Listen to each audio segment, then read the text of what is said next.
All right, here we go on another Friday night. Week 4 is officially in the books for at least Friday's games and at least most of the games. And oh my goodness, more crazy results tonight. And this episode is going to be a little bit of a makeshift one because Rob, Matz, and I are not where we're normally used to be. I'm in the McConnell Family Stadium press box, and Rob, I think, is in his car. He's going to join us in just a moment. But it is week 4 of high school football rapid reaction. We'll try to make this quick for you. A lot of games to get to, a lot of things to discuss. Of course, it's second week of region play, so much going on. Our show, of course, as always, is brought to you by Rebich Investments, keeping financial guidance simple. If you want more info, head to the website, rebichinvestments.com, or 814-734-3433 is the number to call. Rob, you hanging in there okay? Yeah, it's a cold one. I hope the reception's okay. Can you hear me okay? It is just fine, my friend. You are doing great. Sitting hopefully in Seneca's parking lot. Hopefully you're okay. I apologize for making you even later to home than what you're used to. It's fine. No problem at all. It was a cold one out here tonight, though, up on top of the Seneca press box. It's amazing. We were at Gannon, of course, all night, and it felt pretty warm, but being on top of a press box on a Friday night, that's not easy, so I totally understand. Let's start with the game that you called and the team that I will be joining you back on for next week when they face Harbor Creek, but I want to dive into the Mercyhurst Prep Seneca game. This one, a low-scoring one in what was a win for the Lakers tonight, 16-7. A lot of guys didn't play. You mentioned, Rob, that there were some that you didn't know for Seneca would play. Just your take on what evidently was a defensive slugfest the whole way. Wow. I mean, there's so many storylines to this game tonight. Cass Steinbaugh had 200 yards rushing. Tyler, he ripped off a 70-yarder early on. Then Seneca settled in and did a nice job. Seneca had so many opportunities tonight. Tyler Quinn started running the ball, 6'2", 240-pound player at the end of the first half, athletic, scored on a touchdown. He arguably had the play of the night, though.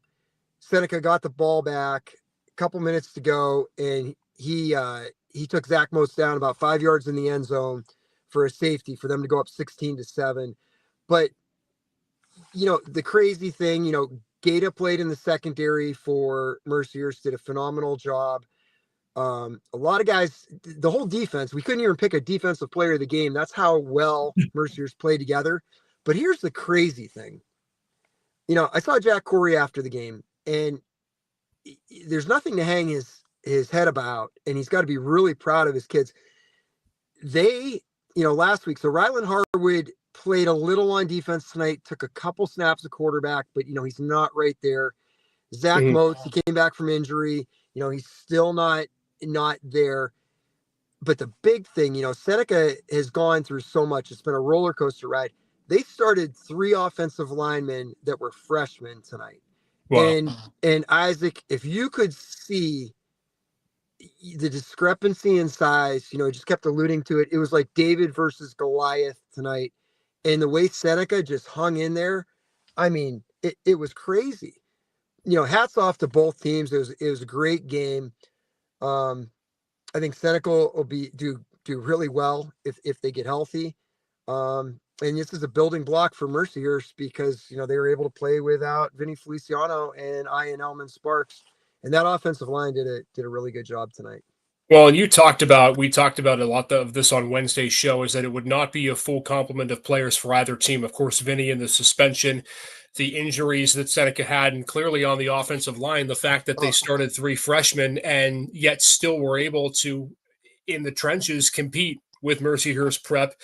And I think you have to give credit to Seneca where it's due. You mentioned the 200 rushing yards from your backup, and yet still it's a bend but not break mentality for the Bobcats. And it has to give them some sort of confidence, Rob, you would think, going into what will be a postseason test in the next few weeks for them. Because if you're going to get to the District 10 championship game, you're going to probably have to go through Mercyhurst Prep again with Vinny this time. Yeah, I mean, I don't think they'll probably see each other. Again, one of them will probably see Farrell, and then, it all depends who all gets in. I don't know what's going to happen with Eisenhower. I know Eisenhower held on tonight with a 1-point win, but yeah, Seneca just has so many pieces that they have to get healthy.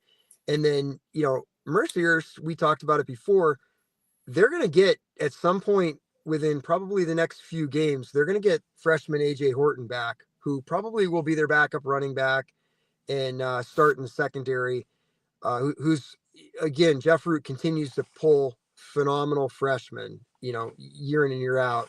And even the players that have left and are at other schools, if you think if they're there, oh my goodness. But it was really good to see on both sides. But when I tell you, when you see the film and you see just the size discrepancy, you're going to be like, wow, how did Seneca even hang in there? They're a gritty bunch, I'll tell you that much. No doubt. Jack Corey does a great job down there. He's one of the better coaches in District 10, without a doubt. I think his background in college and his time with teams around the area certainly helps as well. So a big win for the Lakers. They continue to advance in Region 3. They've now won their first 2 region games over Northwestern and Seneca, and they are now poised to go on a big run either with Vinny for the next game. So that's a big win in Region 3. Let's get to some of the games that we were focusing on at the beginning of Wednesday's show, Robin, and we don't normally start in Mercer County, but I do want to start in Mercer County because we just had this game go final. So last year, Hickory and Sharon met twice. Sharon won in the regular season. Hickory got them in the District 10 championship game. So if you're a Sharon fan, you're going to see this final score and probably like it if history repeats itself. But Hickory gets them tonight. They beat Sharon 21-19. A late touchdown for the Tigers when a missed 2-point conversion really did them in at the end of this game. I find it so fascinating, Rob, that these two teams will put up points after points after points against any other team they play. They play against each other, and the defenses really show out. Your initial thoughts and reaction to this win for Hickory tonight? Yeah, and I was following it as much as I could, and I at one point the Hickory running back, and I'm sorry because I have all these names going through my head right now from tonight's game, but they said it didn't look good. He was taken off the field on a stretcher. And then I thought I saw later on, did he come back? Or I'm not sure what happened. I don't know. But it's just a huge win. And I'm a big fan of, Hickory's quarterback is incredible. But they know each other so well. And it's just athlete upon athlete on the field. And who knows what's going to happen, come playoff time again. But you have to think, the way everything goes, that they're going to be the two at the end of the year. Yeah, in all likelihood that they are. I think you're talking Kelvin Morrison, who went down earlier in this game. Again, I don't know if he came back or not, but nonetheless, it's always been about the defense in the last couple of years when these two teams have met. So I do think it will be a District 10 championship game preview. You do wonder, Rob, how much they wanted to show in this game to each other. Maybe that plays a part because they know down the road they're going to probably play again in all likelihood in 3A. But it's a big win for Hickory nonetheless because it's also a road win. That game was at Sharon tonight, so the crowd, I'm sure, for both sides were tremendous. But if you're a Hornet fan, you're happy, and if you're a Sharon fan, you're holding out hope that the numerical order of last year will be the same for this year as well. So Hickory gets the win down there in their region and in their classification over the rival Sharon. Let's go up to Veterans Stadium, Rob. Yes. And I want to preface McDowell Erie with this. I don't know if this is, the people who tell me I have trust in, but from what I'm hearing, and again, I'm not going to report this. I'm not going to whatever. I'm hearing Paul Johnson may no longer be a part of the Erie Royal football program, but nonetheless, in the way that the game went down tonight, he was out of the game this evening. McDowell crushes Erie. Was not competitive. 37-7 is your final. Couple of great rushing touchdowns by a couple of their big backs. And just my initial observation, Rob, was the fact that, as we talked about on Wednesday, McDowell won the game up front. And that, to me, was the difference in that game tonight. Yeah, and I have no idea what happened with Paul. I know he ripped off a 64-yard touchdown run early on in the game to tie it at 7 because we were following on and listening because they were on an hour earlier than us.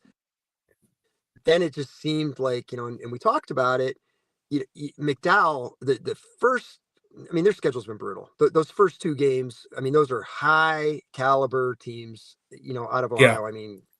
You don't get much better than that. And we talked about it. I'm a big Aaron Slocum fan. He does a tremendous job.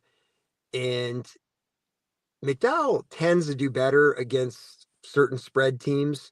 And I said it as well.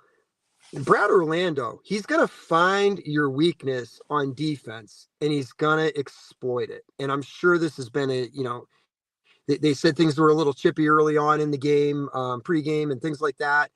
And I'm sure that this one was circled. And really, I expected Erie's defense to play and keep things much lower than what happened. But again, they'll exploit it, and that's probably a lot due to the schedule that McDowell played last week. And Brady Bunzel, I mean, my goodness, he had a phenomenal night. I don't know what he ended up finishing with, but I know he had 2 big touchdowns early in the first half there, and they just it sounds like they just dominated the game. And it's a snowball effect, right? When you can start running the ball Yeah, downhill and opposing defenses can't stop it, it becomes what I would think as a defensive coordinator would be my worst nightmare. Is it's coming, you can stack the box, it still doesn't matter because you're just getting beat up front play after play after play after play. And it's boring football for those who like to see the air raid attack, but it's effective football. And McDowell does it just as much as any other team effectively in District 10. And will this be what we see in the District 10 championship game? I don't know, but it's a big win for McDowell in the fact that both these teams were reeling, right? We knew it would be the first win for one of these two squads, and the Trojans lit up the scoreboard after that tying score. So big kudos to McDowell. They get their first win of the year, probably a springboard for them. And for Erie, back to the drawing board. What do you do after this is the big question that I have for the Royals. Yeah, and I'm sorry, Isaac, but like I told you last week, No. when you look at Erie's schedule, it's very beneficial to them. I mean, you look at it, and I'm going to say that from a fact of them being a 6A school, from the speed that they can put on the field, it's beneficial to the teams that they're going to play. They're going to be able to get themselves on track, and I'm still thinking that they're going to probably pull 4 or 5 wins. The thing about them though, they have to get themselves on track offensively. They haven't been able to do anything really offensively all season long, except for the opener against Prep. And that was, towards the end of the game. So they've got to figure a way to get themselves on track offensively. And, but again, I think that their schedule will let them heal up. We'll let them get some players back, and, they can circle it, because whatever happens, they're going to get McDowell again. Yeah. And that's the thing, is that at the end of the year, you could all be 0-9, 0-10. It doesn't matter. You're going to get that game one more time. Right. And it's like Hickory or Sharon, right? I mean, that's not officially confirmed, but the regular season matters. But it's also a good film session opportunity for you live in person. So we'll see if the table turns in the next month and a half. But McDowell gets them in the first rendition of 2 this season between McDowell and Erie. Let's talk some Region 5, Rob. You were spot on with both of these games that we were predicting tonight. Of course, Northeast and Fort LaBeouf is tomorrow. But let's start with Corey and Girard. Jeff Goodwill is now firmly, I think, in contention, maybe as he was last year, for Coach of the Year, because this Corey team has not missed a beat. And they do not miss a beat even without Nolan Carey and Lesher back there at running back. They are scoring at will. And against the stingy Girard defense, they put up 40 tonight. Your initial reaction to Corey taking down Girard?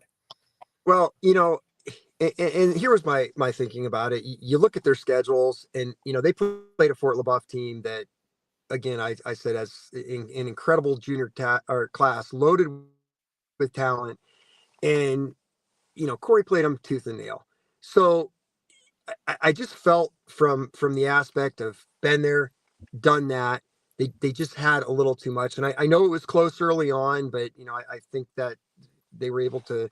I don't think they were able to pull away, but a lot of it, Girard really hasn't had that rough of a schedule, compared to Corey. So that's when things fall by the wayside, and things that happen, and same thing going into the other game that we're going to talk about. But don't take anything away at all from Girard, because they're still right in the thick of things, without a doubt, because I think the District 10 committee will probably take 8 teams when it's all said and done. So they're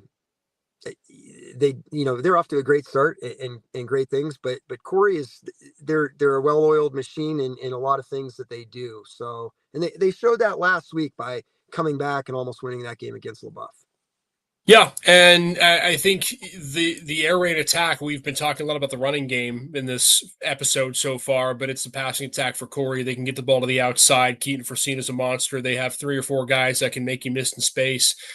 And I said on Wednesday, I thought the game on the outside of the hash marks was going to determine who won this, and Corey clearly blitzkrieg that and just did not allow really anything at all from Gerard in terms of them being able to make a stop. So huge victory for Corey and maybe an equally huge win as well for Harbor Creek. How about the Huskies on the road?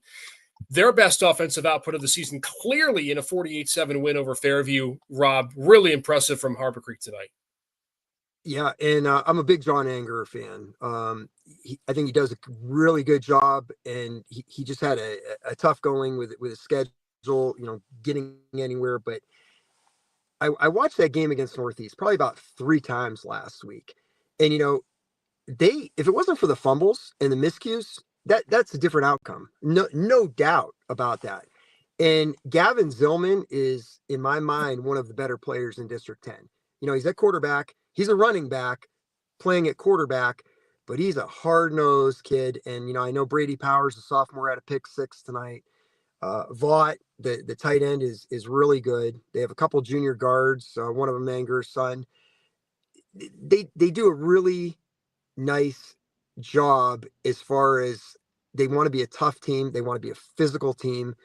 And they caught a Fairview team that is reeling. I mean, they're having a lot of issues with injuries, and they've just been going in the opposite direction. So I think they caught Fairview on a really good week, but I expected a Harbor Creek win. I just didn't think it was going to be as resounding as that.